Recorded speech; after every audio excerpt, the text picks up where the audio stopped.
who wish to speak. Thank you, Madam Mayor. We are really sorry in this chamber that we should be discussing this item. No one should have to suffer what you have described in the city or outside of the city.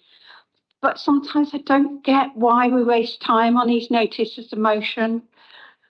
As we know, there are many legal practices and policies that we as council use to help and support those fleeing domestic violence. We have those in place now. I'm not sure they were necessarily in place when you were younger. That's the issue. We work with a number of charities in the city who specialise in the economic controlling of coercive behaviour.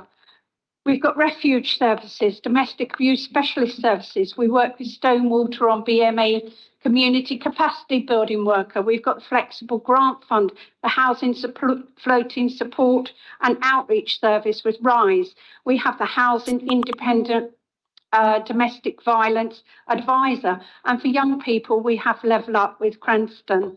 And there are so many more. We work with the LGBTQ and housing and domestic abuse caseworker with Switchboard and dispersed accommodation. I'm sure that 30 years ago, maybe, there probably weren't all those charities and things in place. So we have moved on, thank goodness. And I hope that you feel that we've moved on as a city with some of these things. But is this more about the council trying to gain an off-the-wall accreditation with an obscure company or charity? Who and why is giving the accreditation? We don't have that information here in front of us to be able to determine if it's worth it. I looked this company up. And it doesn't actually do anything, this company. It feeds off other councils, organisations and charities and say that be an accreditation with us, it'd be good for you. But they don't actually do anything themselves. Or are we as a council just looking at collecting awards, which really doesn't mean anything? If we want to be serious about domestic violence and those suffering from domestic abuse, we need to make sure our policies and our practices are in place and are robustly dealt with through our officers, and make sure that people and families, like you expressed, don't have that experience and that negative experience again. Thank you.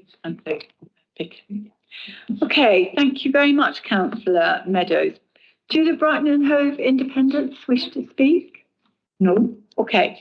Now, we actually had a policy for this, so I can't open it out to those who've expressed an interest in speaking, of 2 per group who've not already spoken. And of course, for Labour, we have 2, and Councillor Grimshaw will be speaking in a minute. And with the Greens, we have Councillor Pickett, who will be speaking in a minute. And this was the agreement at Whips. So I will now go to the seconders, and I will go to Councillor Grimshaw. You reserved your right to speak, so if you'd like to speak. Thank you very much, Madam Mayor. I'm very pleased to second this motion today, which reinforces our commitment to prioritise domestic abuse victims in our housing allocations policy.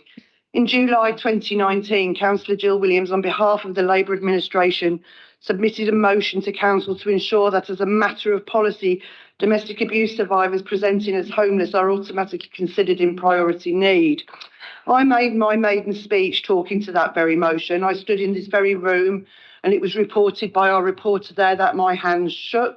My hands are shaking now, but they are shaking with absolute fury, rage and disgust at the comment.